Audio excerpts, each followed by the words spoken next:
और हरियाणा के मुख्यमंत्री मनोहर लाल खट्टर ने स्पष्ट कर दिया है कि हरियाणा कौशल रोजगार निगम का गठन आउटसोर्सिंग पॉलिसी के तहत ठेकेदारों के माध्यम से लगेंगे। कर्मचारियों को शोषण से बचाने के लिए किया गया है। कर्मचारी और कर्मचारी संगठन से शिकायतें प्राप्त हुई थी।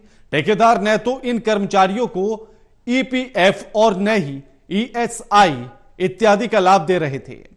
HKRNL के माध्यम से नियुक्ति होने वाले कर्मचारियों को यह सभी लाभ मिल रहे हैं। रिपोर्ट देखिए।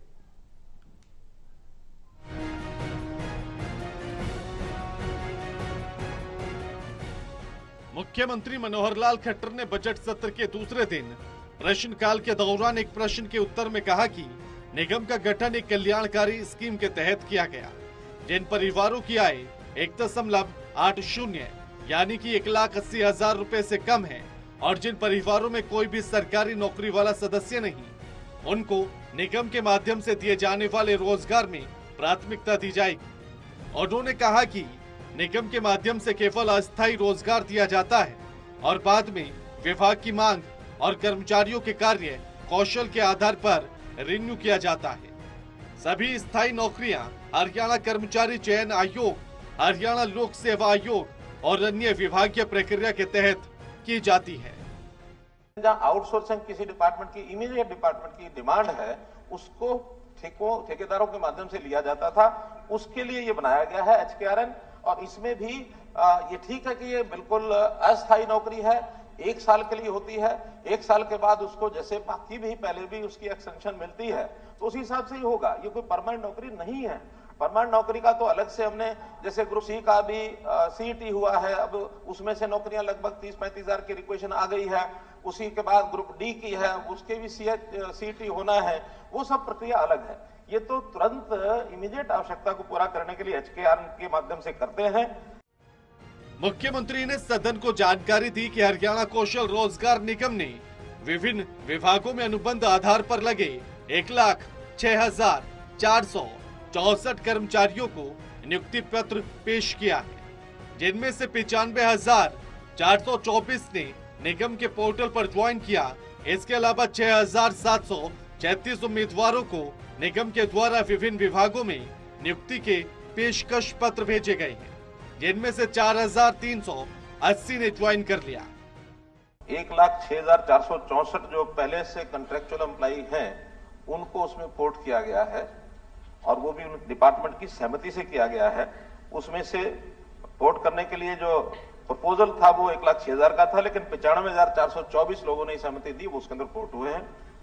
इसी प्रकार जो नए लोग जिनकी डिमांड डिपार्टमेंट से आती है और जो अनुभवी लोग हैं, पहले से जो हमारे पास इसका डाटा है कि अनुभवी लोग हैं, किसी कारण से पहले कॉन्ट्रेक्चुअल थे, वो छूट गई, बाद में फिर उन्होंने उसको अप्लाई किया, तो उनमें 6,736 लोगों की जो दोबारा से डिमांड आई है, जिसमें से 4,380 बल्कि जो डिमांड आई है वो सिलेक्ट करके उनको हमने ऑफर लेटर दिए हैं।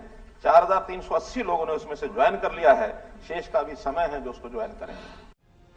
आपको बता दें कि उम्मीदवार को 15 दिन में ज्वाइन करना होता है, अन्यथा उसके बाद वाले उम्मीदवार को पेश पत्र जारी कर दिया जाता है।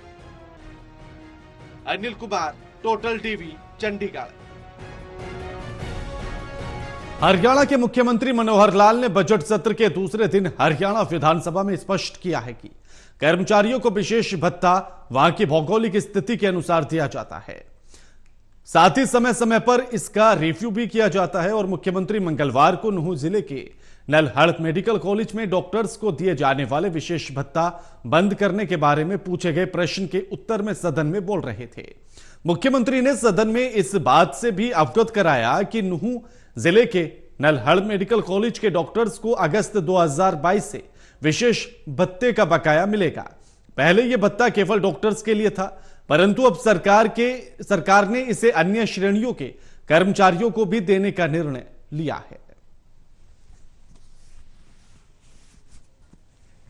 पहली बात तो यह है कि किसी भी क्षेत्र में, किसी भी जिले में स्पेशल कोई इंसेंटिव इस प्रकार का दिया जाता है तो ये सरकार की ओर से प्राथमिकता होती है, किसी जिले का अधिकार नहीं है। ये जो कह रहे हैं कि हाँ दिया जाता था, तो ये एक अधिकार पूर्वक कोई ऐसा वो नहीं है कि हमेशा के लिए वहां जो जाएगा दिया ही जाता रहेगा। वो तो ये है कि जब तक वहां की डिमांड को पूरा करने में लोग आगे आते नहीं हैं, ये तब तक की सुविधा ताकि लोगों को इंसेंटिव मिले वहां जाए। तो इंसेंटिव इस नाते से दिया गया था। हाँ, ये ठीक है कि चूंकि केवल डॉक्टर्स का था, डिपार्टमेंट ने कहा कि डॉक्टर के साथ बाकियों को दिया जाए, वो फाइल चली, किन्हीं कारणों से वो फाइल देर हुई, लेकिन अब वो फाइल होगी। जब से बंद हुआ अगस्त ऑनवर्ड, उसका एरियर्स वो भी दिए जाएंगे, इसकी चिंता नहीं करो। लेकिन बाकी सबको भी अब जब शुरू करेंगे उस समय से वो दिया जाएगा।